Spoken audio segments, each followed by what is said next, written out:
Hello everyone, આજે હું આપને સ્કિનને લગતી એવી વાત જણાવીશ કે જે ઘણા બધા લોકોને તો ખબર જ નહીં હોય કે આપણે સમરમાં આપણી સ્કિનને ટાઈટ રાખવા માટે અને ગ્લોઈંગ રાખવા માટે રોજ સવારે અને સાંજે ફેસ ઉપર બરફ ઘસવાથી, બરફના ટુકડા ઘસવાથી સ્કિન ગ્લોઈંગ એન્ડ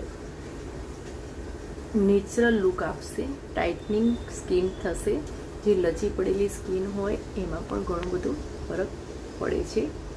તો આ વસ્તુ ઘણા બધા લોકોને ખબર નથી હોતી. પ્લસ સમરમાં આપણે ખાસ સ્કિનની કેર કરવા માટે જ્યારે પણ બહાર નીકળીએ ત્યારે સનસ્ક્રીન, જ્યાં પણ આપણી સ્કિન ખુલ્લી હોય, જે પણ ભાગ સ્કિનનો હાથ ઉપર કે ફેસ ઉપર લગાવી દેવાનો એ ખૂબ જરૂરી છે, જેથી આપણી સ્કિન નેચરલ અને તડકાથી પ્રોટેક્ટ કરે છે. તો જે કોઈને મારો વિડીયો ગમ્યો હોય તો લાઈક, શેર અને ફોલો જરૂરથી કરજો. મારું ઇન્સ્ટા આઈડી પેજ છે પ્રીતિ778 પટેલ. Thank you. બાય.